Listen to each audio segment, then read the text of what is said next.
Bonjour à tous, je suis Emar Samba. Au cours de cette formation, je vais vous expliquer comment utiliser les fonctions de base de l'application Microsoft Excel.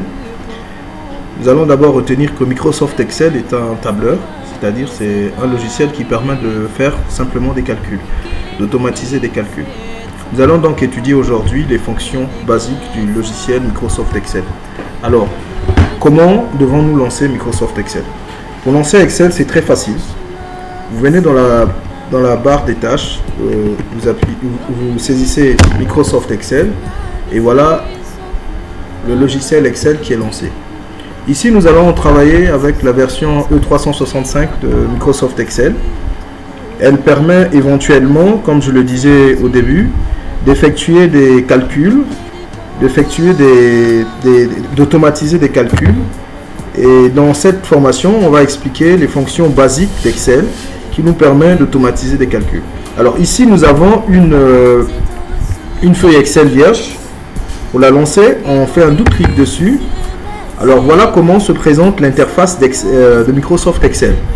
Ici, nous avons la barre des menus. La barre des menus est constituée, ici vous voyez par défaut, il met le nom Book 1, ensuite Excel.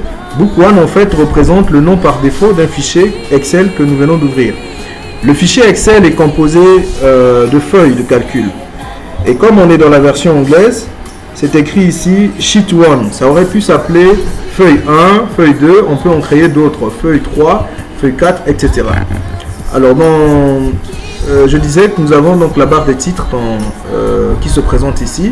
En dessous de la barre des titres, nous avons la barre des menus qui est composée du menu File, Home, Insert, etc. En dessous de cette barre des menus, vous avez ici la barre d'outils. La barre d'outils vous permet d'activer certaines fonctions très usuelles d'Excel que nous allons voir progressivement en détail. Ensuite, ici, nous avons la barre des formules, là où vous voyez F de X ici, qui nous permet d'introduire des formules pour pouvoir automatiser certaines tâches. Alors, ici, nous avons l'éditeur. L'éditeur est composé de cellules. Une cellule est représentée dans Excel par l'intersection d'une colonne et d'une ligne. Les colonnes sont organisées en lettres alphabétiques, telles que nous avons ici A, B, C, D, etc.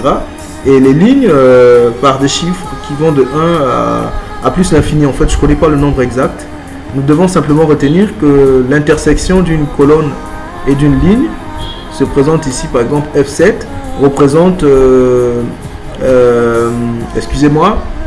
la colonne F et la ligne 7. Si je change de cellule, la référence de la cellule apparaît ici. Ici, on est sur D5. Ça veut dire la colonne D et la ligne 5. Voilà. Donc, pour enregistrer un fichier Excel, vous venez dans Fichier, Enregistrer. La première fois, on met Enregistrer sous. Vous attribuez un nom à votre fichier. On va dire par exemple TP1.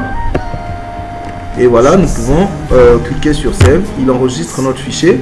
Vous constaterez automatiquement que le nom de votre fichier apparaît ici sur la barre des tâches. Alors pour l'instant, nous allons nous arrêter là. Nous allons revenir tout de suite sur la seconde partie de la leçon. Je ferai de ma faiblesse l'occasion de son secours, et pas à pas se fera un chemin de vie en moi.